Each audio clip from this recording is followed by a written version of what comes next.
And so what's interesting is this notion of really embracing vulnerability. We often think of vulnerability in kind of a negative context, or like, oh, it's weakness, or oh, I got to protect myself and not be vulnerable. But in reality, the people that are the most successful and fulfilled in life lean into and embrace the discomfort of vulnerability, because they know that's where growth happens. That's where success happens. That's where the real magic happens.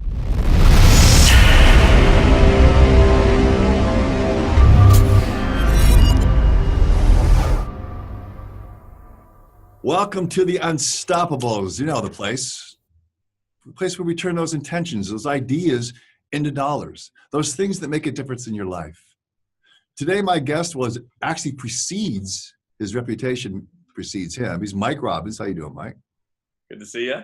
I heard about Mike years ago because he did some talks that were compelling, that moved the hearts and minds of my neighbors next door, Hughes Marino. And they said, you gotta tap into this guy, man. He's pretty good.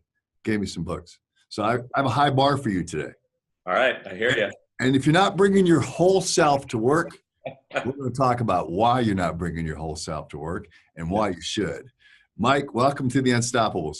Hey, glad to be here, Bill. Thanks for having me. And your neighbors, the folks at Hughes Marino, are great people. So I'm glad they said some nice things about me. Absolutely. You know, you're known as a thought leader. You're an author. You're a speaker. You're up in San Francisco. You obviously have mobility because you're moving around affecting people down here in SoCal. Where else do you travel to make a difference in people's lives? Well, I just got in late last night from an event in Orlando, and last week was down in Houston speaking to the Houston Astros, which was a lot of fun. You know, so I make my way around the U.S. and from time to time even over to Europe or out to Asia or even down to India, because a lot of the companies I work with also are in Silicon Valley, so they're global companies and they've got people all over the world. You know, and that's part of the bargain is that, as you know, you probably have this great household. You know, you get the two daughters, right, and the wife. But you've got to be able to get that message across. To be compelling, you've got to be able to put yourself in play, and you have to make those kind of sacrifices to make the difference in people's lives. Yeah, and it's, you know, I've been in this business for 17 years, and my wife Michelle and I met, you know, right as I was getting started. I mean, she was really one of the main inspirations for me to start the business. And, you know, we started dating and moved in together and then got married and started having babies. And like every now and again, we look at each other and go, we didn't realize what all we signed up for, but you know, I'm grateful because she's such a rock star. So everything at home is taken care of in such a beautiful way with the girls and with our life, so that I can go out and do my work in the world, which I'm very blessed to do. You know, and I don't want to gloss over that, but the importance of that emotional anchor on the home front is key. It's one thing to be a sailor at sea, but if you don't have a port to return home to that's safe, you're pretty much just a sailor at sea. You know, it's true. It's true. And, you know, I mean, some of us are fortunate enough that we have a spouse or maybe we have children. And even if we don't, I think depending on where we are in our lives, having people in our lives, friends, family, people that we can really be real with and we have that emotional support from, I think is key. And the way that we live and work these days, especially for folks, Bill, who might be a little younger than you and I mean, the connection and the interconnection through social media and all the different ways, it's finding that emotional anchor, as you said, that's really going to compel us to be successful and be ourselves in our work. All right. Now, you mentioned the word real because you are the authenticity guy. Now that word sounds great, authenticity, but I want you to go back 17 years, or you can go back even farther than that and bring me to the authenticity of today. But give me 30,000 feet. Give me about 60 seconds worth of that. Tell me who Mike Robbins is. Well, geez, I mean, my life, you know, I was an athlete for many years. I played baseball all growing up, got drafted out of high school by the New York Yankees, didn't end up signing with the Yankees because I got an opportunity to play baseball at Stanford and go to Stanford, play baseball there. Then I got drafted out of Stanford by the Kansas City Royals and signed my pro contract. Unfortunately, I got injured. I hurt my arm when I was in the minor leagues when I was 23, which was devastating. And 3 surgeries later, I had to retire from baseball and try to figure out, you know, what am I going to do with the rest of my life? Was it Tommy John? I had Tommy John surgery, wasn't able to recover from that, had a couple more, another elbow surgery, then a shoulder surgery, tried to see if they could get me right, and never quite worked out. And, you know, the thing about it, Bill, that was interesting, and I know a little bit about your background. I mean, I'd gone through my parents split up when I was 3. I had a really, you know, we didn't have a lot of money. I had difficult aspects of my childhood were difficult on a number of levels. And part of the way I focused myself as a kid and then a teen and then a young man was like, I'm going to go be a pro baseball player, make a ton of money. It's all going to work out. I'll take care of my mom. I'll take care of my family. And then I blow my arm out. I'm still in the minors, no money. And were you a pitcher? The big realization, though, that I had when it was all over, after I wasn't able to make it to the big leagues, as disappointed as I was, the only regret that I had was that I didn't fully appreciate it while it was happening. But were you a pitcher? I was a pitcher, yeah. Left-handed pitcher. All right, come back to that. So many of us chase success or chase these things or have these opportunities like you had, but don't have the awareness to appreciate the process as it is unfolding. We're just looking at the goal. And sometimes often, Mike, we get the goal, we get the trophy, we get the money, and do we have any fun in the process? Did we enjoy, what did we remember in it? And it's often tainted because we didn't enjoy the experience. Absolutely. It's like the thing Tony Robbins talks about, the difference between the science of achievement and the art of fulfillment. Mm-hmm. And like having that sense of, and a lot of us and people who are listening and watching us right now, obviously they're tuning into this because they want to be more successful in their lives. They've got big goals and dreams, and that's fantastic. But if we're constantly just chasing and even accomplishing, but not appreciating and enjoying, it's like, what's the point of that? Yeah, that's the key. Learning that art of fulfillment, I think it really is an art. So you've blown your arm out. You obviously have a high IQ. You got into Stanford. What happens then? Well, I appreciate you saying that, although my 9-year-old Rosie says to me the other day, Daddy, the only reason you got into Stanford is because you played baseball. And I was like, hey. Yeah. Ain't nothing like that kind of humility. Don't say that out loud. Well, so yeah, after baseball, I come back home. It's the late 90s. I got hurt in 97. I'm back in the San Francisco Bay Area during the dot-com boom time. I'm in my mid-20s. I get a job working in the internet world. I worked for a tech startup in sales, did that for about 1.5 years. Went to a smaller startup that was going to go public, and we were all supposed to get rich. And then the dot-com bubble burst, and I lost my job. So now I'm, about 2 years post-baseball, and I'm out of work again. But in this way, it wasn't nearly as emotionally challenging, but still kind of like I hadn't figured out what I wanted to really be when I grew up, so to speak. And I had a mentor of mine ask me a question. He said, Mike, if you could do anything, you didn't have to worry about paying the bills and everything were handled, what would you do? And I said, well, I would speak and I would write and I would tell my story and I would share any thoughts or ideas or wisdom that I have that might be able to help other people. And he said, oh, okay, you seem pretty clear. You should do that now. And I was like, now?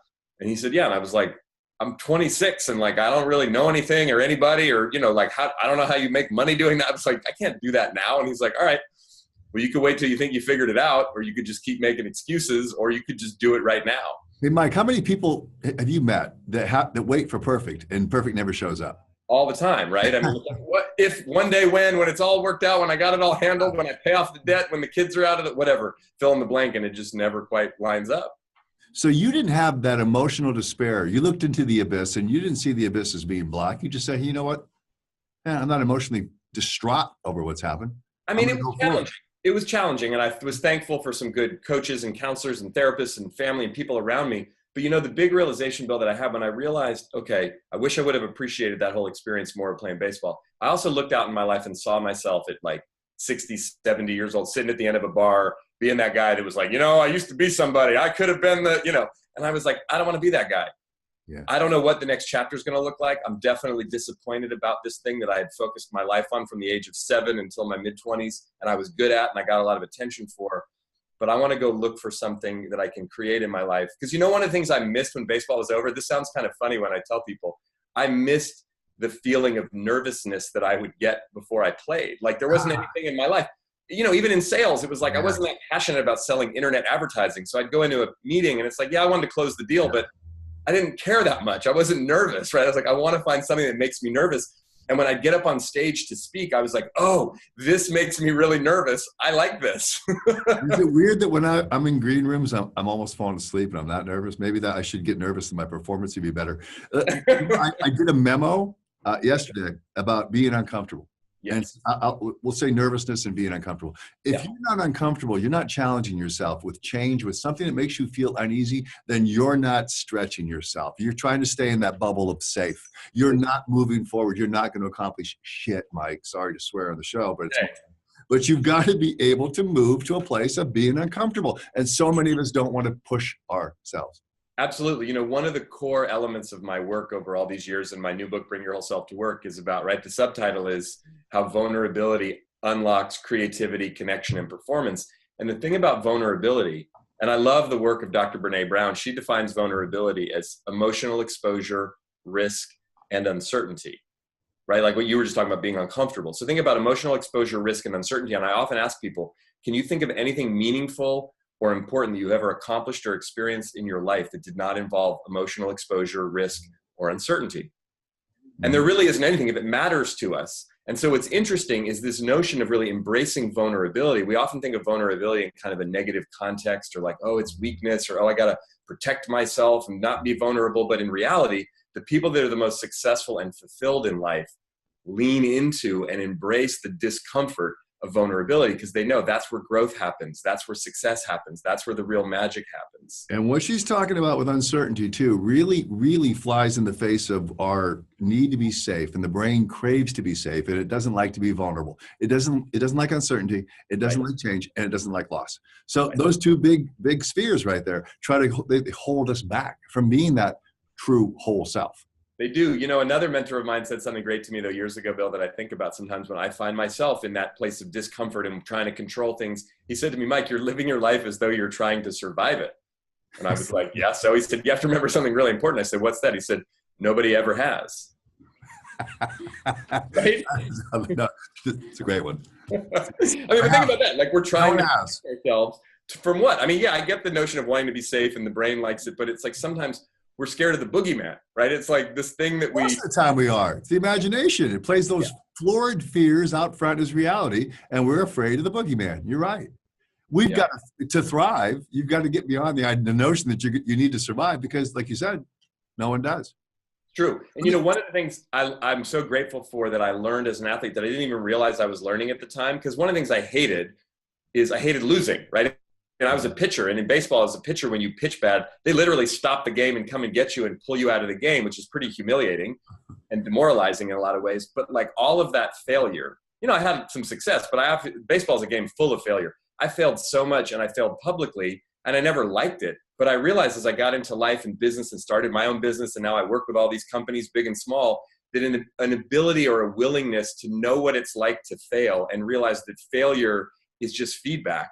It doesn't have to knock us down and keep us down, right? It's that ability to be, as you talk about, unstoppable, right? Oh, I fell down. I'm going to dust myself up. I'm going to get back up, learn from that, and keep going. Like, that's what I learned all my years as an athlete. And even if people haven't played sports or not, it's such an important thing to realize, right? I know you've written a lot about and talked about growth mindset, right? Growth is really about looking at things as an opportunity to learn and grow, not being perfect and getting it right all the time. If that's our goal, we're going to either fail or we're not going to try. And a fixed mindset is the inverse. And that is trying to be perfect, trying to reach certain things that society says is a grade or is an achievement, and trying to stay in, this is what I know, I'm safe, I'm in this box.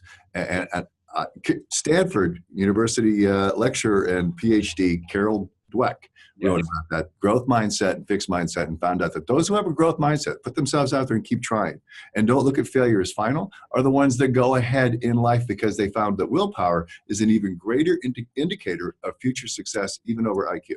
Absolutely.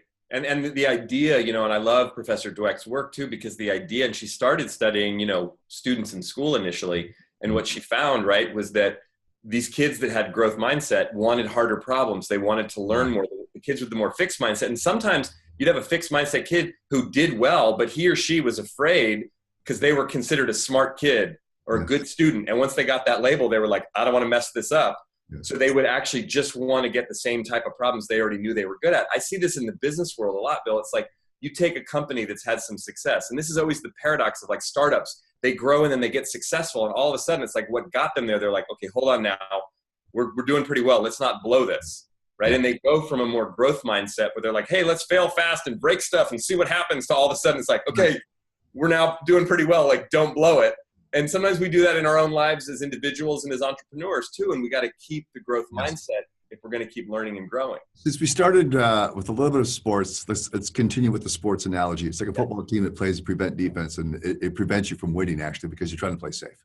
And you're not doing you're not staying aggressive and going after it like you were. You're not breaking it and keep moving forward. And then you slide into obsolescence.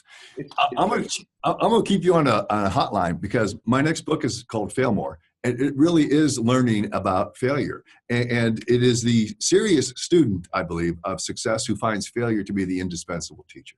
I mean, I agree. I've said for years, winning's actually relatively easy. It's failing that's hard, because the thing about failing right now, look, winning can be difficult to really master it depending on what game we're playing, so to speak. But the failure part, you know, again, from my years as an athlete, and then even I look at it in my life, in my own business, I see, you know, my clients, I think about this even as a husband and a father. When we fail, it's not usually the failure, at least for me, it's often then the story that I make up in my head about myself. Oh, I blew that. Oh, I'm an idiot. Oh, I'm bad. It goes back to like when I was a kid. I mean, all this stuff comes up, and then we get stuck in it. You know, when I was playing baseball, the failure wasn't as bad as the 5 days between games that I would pitch, when I would replay all the bad pitches that I threw, and, oh, why did I do that? And everybody hates me. And that's the part we have to learn how to take failure as feedback and appreciate it and learn from it, and then really integrate it into the next step in whatever journey we're on. That's a powerful point. But being able to step outside of your own story, understanding what story you're telling yourself is creating who you are. That's the key. It's true. Bring your whole self to work. Let me just skip through some chapters that I find, and you can just jump in on this one. Okay. Be authentic. What do you mean by authentic? So the way that I define authenticity is it's honesty, but we have to remove something from our honesty and add something to our honesty to really get to authenticity. So it's honesty without self-righteousness. Self-righteousness is the arrogant notion that I'm right and you're wrong, and I'm not interested in hearing what you have to say. And the tricky part about self-righteousness is when we're being self-righteous, we don't think we're being self-righteous. We actually think we're right. Mm-hmm. But it pushes people away, and it blinds us oftentimes from opportunities and even from the truth. And then vulnerability, as we were talking about earlier, that, you know, that notion of emotional exposure, risk, and uncertainty. So authenticity is a way of leading and communicating and operating that is willing to be honest, but noticing our own tendency to be self-righteous, and then adding that piece of vulnerability into it. It's what I like to say, the metaphor I use is an overused metaphor, but the iceberg metaphor is lowering the waterline on our iceberg and expressing or exposing more of who we really are. The standing in moral judgment of another, really it's a judgment mentality. And that makes us self-righteous because we think we have some kind of moral empowerment to judge others. But let's talk about authenticity for a minute in the workplace and really how this really plays out. Yeah. If I say to you, my authentic self inside here is like, you suck. Right. No, how's that going to play out? Well, again, I mean, I want to say that sometimes. Right. It's a good not to you. Right. No, I know. Well, it's funny. I mean, there was just a thing in the media. I'm a big basketball fan. I'm a big Golden State Warriors fan. And there was a little kerfuffle between Charles Barkley and Draymond Green of the Golden State Warriors, where Barkley said out loud on TV, someone should punch him in the face, or I want to punch him in the face. And then Barkley had to apologize. But I was watching a little bit of the next day on the media, and people were saying, you know, sometimes you think things, but you don't go out on television and say them out loud because that's disrespectful or that's inappropriate or whatever. So there is an element, whether it's at work or in life, authenticity isn't about saying everything that comes to our mind. I mean, most human beings have between, I think the research says 50 and 60,000 separate thoughts every day. Like our brains are just going nonstop. Mm-hmm. However, that thing where you said, if you wanted to come up to me and say, hey, Mike, you suck. Now remember, that's a judgment. That's you judging me and saying, now there might be, if we go deeper, there might be some feedback you have for me about how I could be more effective, or something that you're upset or frustrated with me about. We work together. So can you come to me and authentically say, hey, you know what, I'm upset, or I have some feedback for you, or I want to talk about something. It's having what another mentor of mine said to me a bunch of years ago is, Mike, you know, what stands between you and the kind of relationships you want to have is usually a 10-minute sweaty palmed conversation that you're too afraid to have. And so in the workplace, can we have those sweaty palm conversations? Take ownership, right? Not judgment, but like, I'm feeling frustrated, or I have this judgment of you, or I want to talk about this thing, you know, and lower the waterline on the iceberg, so to speak. So it's possible. Most of the time we avoid it. Or again, you and I don't like someone else that we work with, and we go out to lunch and we gossip about them as opposed to going and talking to them directly. Maybe they're the boss, or maybe they're just in some other department or whatever. If we work for a very small company, they might sit right next to us, but we just don't feel comfortable having that conversation. And you know, that's a powerful takeaway, because it's not only your emotional bandwidth that's important, but the governor of what you say, to think about the presentation and the context, the verbiage, how you present, and the emotional bandwidth to know when and what to present. Yeah. And I think that's crucial takeaway for the audience, crucial. Yeah. We move beyond being authentic to utilize the power of appreciation. Yeah. And this is a really simple but important distinction that I've learned over the years, Bill, in studying appreciation, which I've been studying for the whole 17 years I've been doing this work. My very first book was called Focus on the Good Stuff. There's a distinction between recognition and appreciation. They're both important. I think appreciation is even more important, but recognition, which is what we often think about in the workplace, recognition is positive feedback based on results, based on performance, right? Appreciation, on the other hand, is about recognizing people's value as human beings. Recognition is about what people do. Appreciation is about who people are.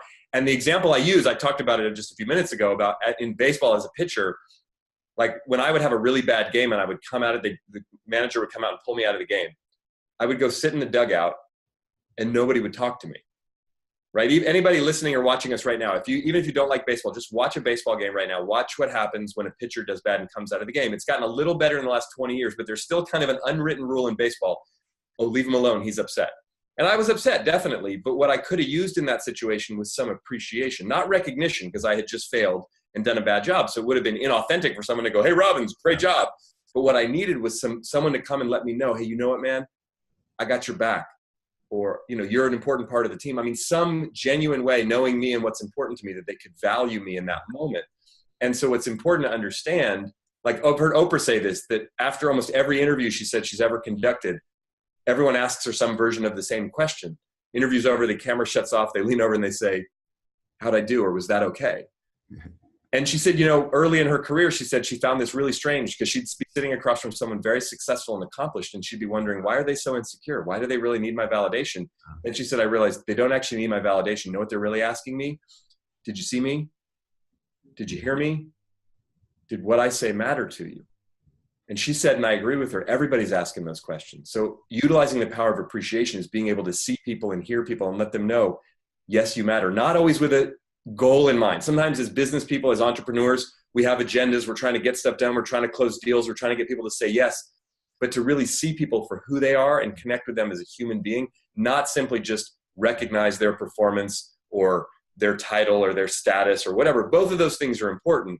But when you separate those things out, appreciation is appropriate and necessary all the time and for everybody. Recognition is a very specific, focused kind of communication that we can give when it's earned and deserved. And I think when it comes to people, it's being able to coalesce the concept into a real person, to not seeing the person as a concept, as someone you want to sell, looking at their wallet, but really appealing to the hearts and the minds. And that comes from a certain level of influence. And I'll tell you this, Mike, when I became more liberated just in life is when I made that jump from needing to be liked to demanding to be appreciated.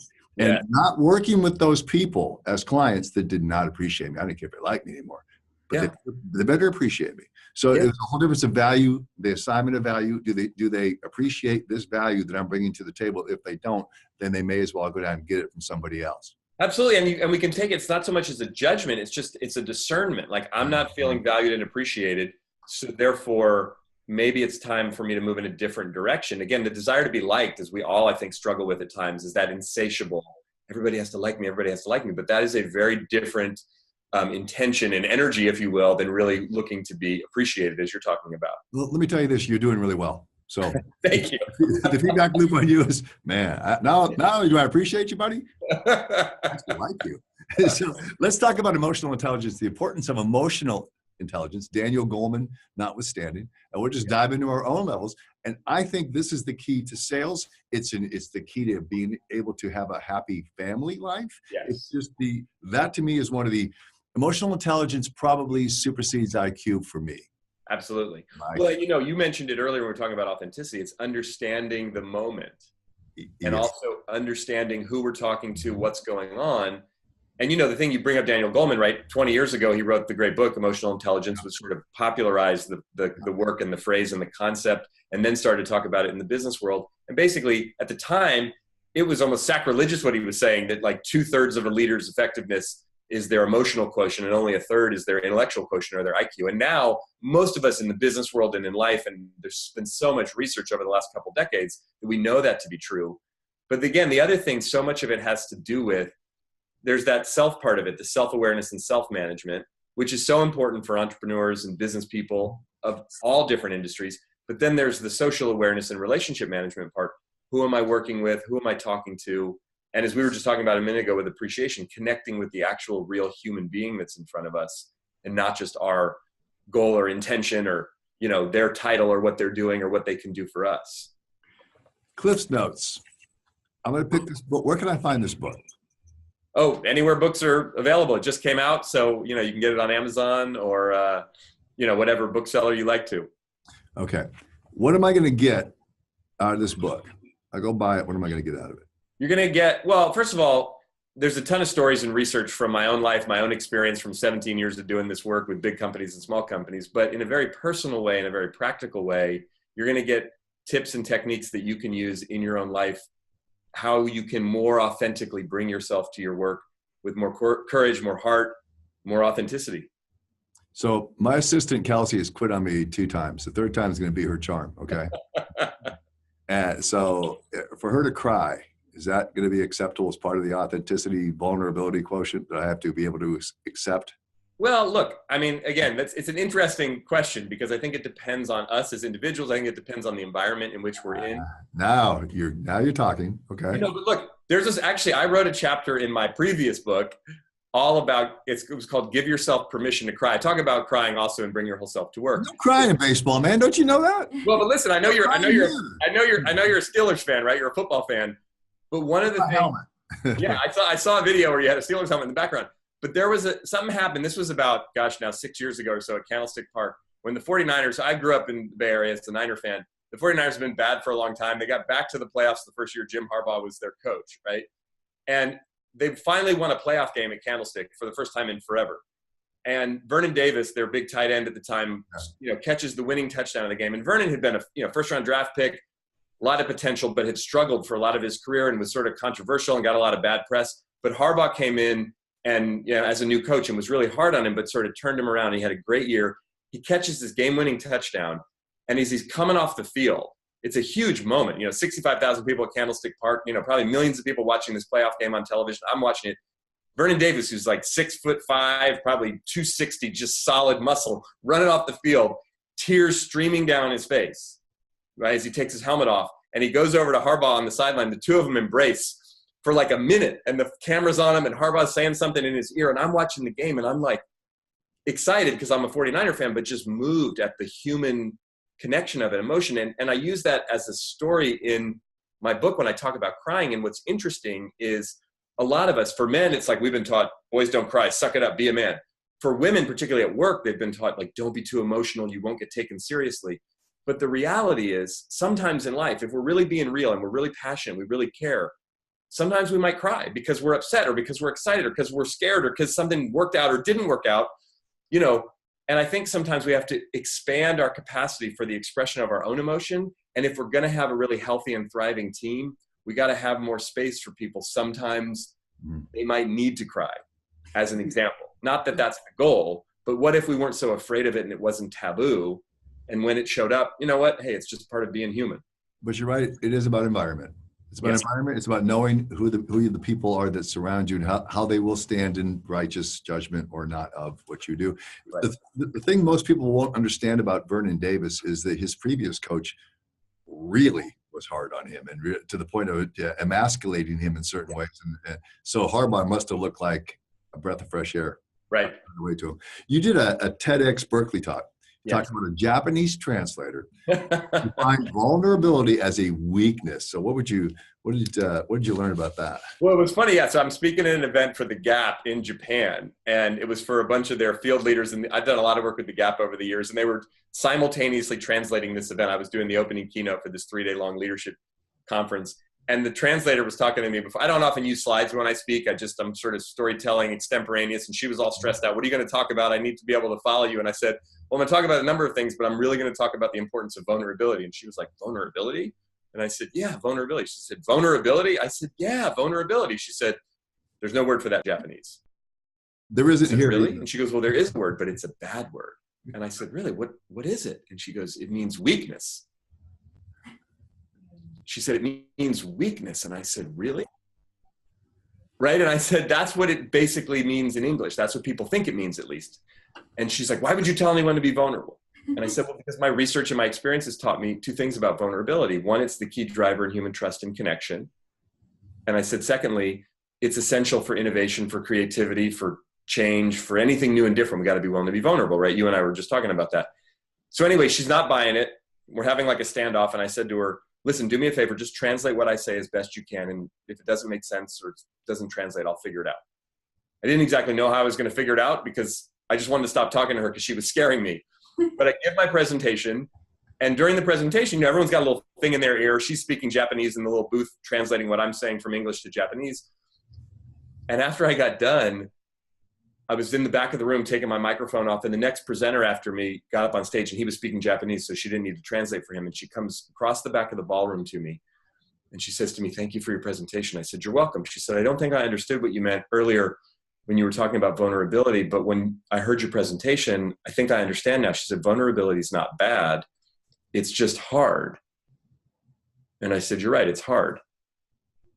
It's hard, right? As with the stuff we've been talking about here, it's hard to embrace that uncertainty, that, right? Because that discomfort, the brain and sometimes our personality, we want to keep things together. We want to look good. We want to have the right answer. We want everyone to like us, whatever it is. It's hard because we're wrapping ourselves in our stories. We present behind a business card or our cars, our houses, and that's all ego. So it's very tough for us to take down the facade, take off the armor, and really be vulnerable. But that is what you said, the essence and key to human connection. Yes, for sure. I mean, you know, most of us parse from different levels, and we're not really having a conversation. We're just giving sound clips out there. We're just doing what we want the other person to hear. Absolutely. Mike, I'm going to dive into what I think is the meat. And you've been giving me a lot of it, by the way. You've been giving me not only sizzle, but you give me a lot of meat. How do you define success? Your terms. I define success as, for me personally, it's about appreciating myself. It's about appreciating my life. It's about appreciating the people in my life and enjoying the journey. You know, it's a constant practice and challenge for me, quite frankly, just the way that I'm wired. But being able to do that and really enjoy myself and my life and the people around me as it's happening, that's how I define success. And if I could virtually staple one thing, it would be right there. Because in my climb to the number one salesperson at one Fortune 500 company and one company that was even bigger than that, right? The whole way up there, when I got to the top, literally, of the mountain in Switzerland, which represented the top of all the exceptional, I thought, what? This is the most empty feeling in the world, because I had no appreciation for what I was doing while I was doing it or the people I was doing it with. It was always about a number chase. And that helped me transform to start my own business, because I wanted to spend time with people I could appreciate and who appreciated me, and grow hearts and minds from there. Everything changed from there. That's a key thing you just said right there, about appreciation, a key thing.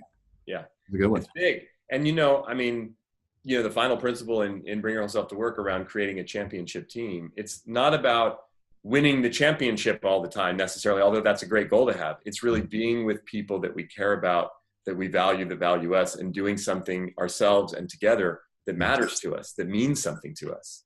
And, you know, it's all part of an overarching larger thing than us, and that is the collective. It's not just about me, it's about all of us, and doing something that's of value to society, to make this place different in our own way. It sounds sappy. It sounds like it might be too altruistic for most people, but it's just the purpose drive that makes me get out of bed. You know, absolutely. You know, we've talked a lot about vulnerability here. You know, one of the things that I've learned about in studying it and just experiencing it in my own life and with the teams and people I work with is that the natural human response to vulnerability is empathy. And to what you were just saying, like I use the phrase a lot, like we're all in this together.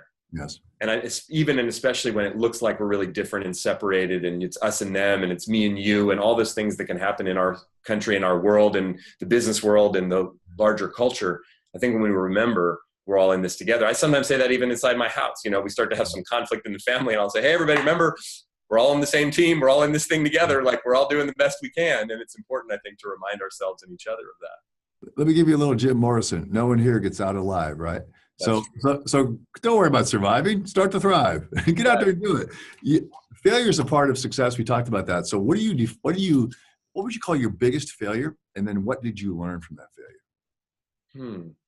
That's a great question. My biggest failure.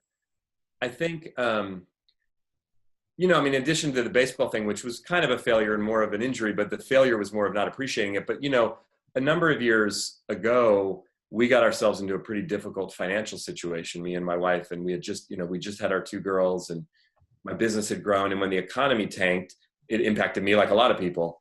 we ended up underwater on our house and over leveraged in certain ways and just hadn't been paying attention to certain things. And I really took that on, as the husband, as the father, as the breadwinner in our family. Like, I failed. I let my wife down. I let my children down, which was one of my biggest fears about getting married and having babies, given especially that my dad wasn't around. I never saw a model of what it looks like for, a man to provide for his family and do those things.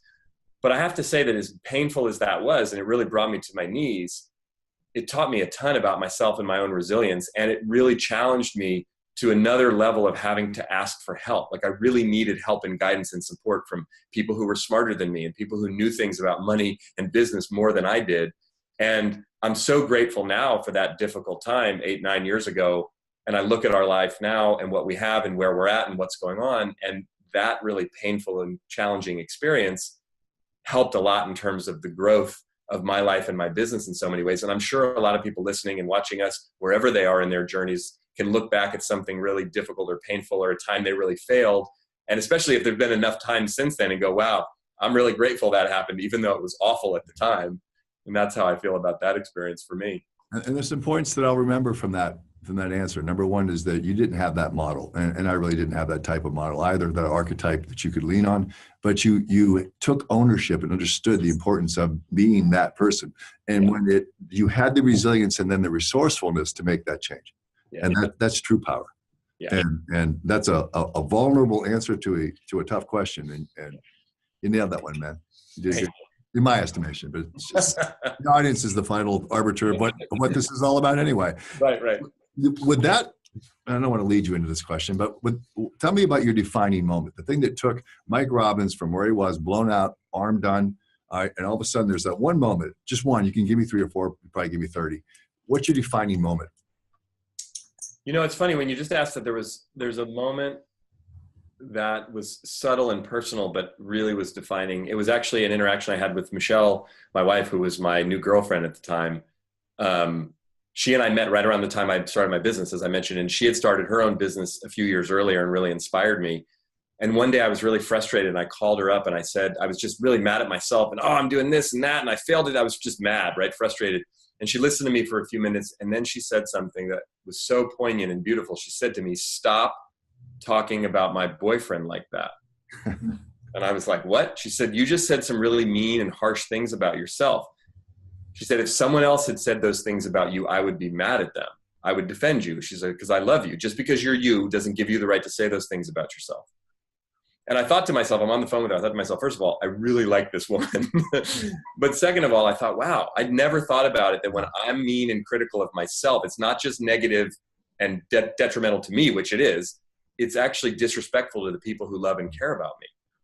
And so I think about that now in my life. I think about my wife. I think about my girls. I think about my friends. I think about the people who matter most to me. And it's like, if I start treating myself harshly, it's not just a selfish negative act towards myself. It's actually a mean act towards them. And it's helped define the way that I think about my relationships and even my relationship to myself over the years. Give yourself permission to love yourself. Yeah. I never had that problem, Mike, because I'm not disabused of the notion that I don't love myself as much as I used to, but that's just for facade. He goes after the challenges that make him nervous. That's the uncomfortable level that pushes him to the next level. And he's going there. He uses failure as feedback, and he embraces vulnerability. He doesn't view it as a weakness. He is my guest and my new friend, Mike Robbins. His new book, Whole Self, definitely a must read. Not only a summer read, it's an all seasonal read. Where do we find you again? Tell me where we find you. We know where we can find your book, booksellers, right. But where do we find you? Yeah, mike-robbins.com is my website. And actually, if you go to mike-robbins.com/work, you can get the book there. And there's a few free audio programs that I recorded specifically for different types of roles and jobs and work that people do. So that's kind of a fun thing people can download after they get the book. I'll give you a Bill Wooditch judgment, because that's what it's going to be, and that's how you're going to look at it. I've had hundreds of guests on Sirius Radio and this show, and I found you to be one of the most intellectually stimulating guests I've had. Also, one of the most emotionally engaging, and I will tell you this word, REAL. Is that a word or an acronym? You're real. Thank you. And I really, really can appreciate that. So I'm going to give you this one last word. Words. You could write a paragraph for others to read, your children and others. You've touched many lives. You could write that one paragraph. There would be a takeaway to shorten the distance between where people are, lessen the pain of where they are and where they intend to go. What does that paragraph look like? Hmm. Wow, that's a great question. Took me all night to figure that one out for you. Maybe. Yeah, I think, I mean, it would be, be kind to yourself, because I think we don't see the world and other people as they are. We see them as we are. So the more kind and gentle and compassionate we are with ourselves in an authentic way, the more we'll see other people in the world that way. What you just said, if I could clip that, play it for everyone in this company until they actually got it. We don't see people as they are. We see them as we are. We can't help but look through the lens and the prism of self. Yeah. We have to understand that we're looking through the lens and the prism of self with all of our prejudice, with all of our dispositions, with all of the past that comes rushing forward to make that image that we call, well, that's my perception. Yeah. It doesn't become reality if you can stop it right there in the level of awareness. Yeah. Kelsey's going to clean up. I'm going to tell you this. She always cleans up after me. She's not crying. She's smiling. She was shaking her head when I was talking about you. You can find us on the Wooditch Network. You can find guests that are scintillating. He's definitely one of them. He's Mike Robbins. You were fantastic. I'm Bill Wooditch. And hey, you're not.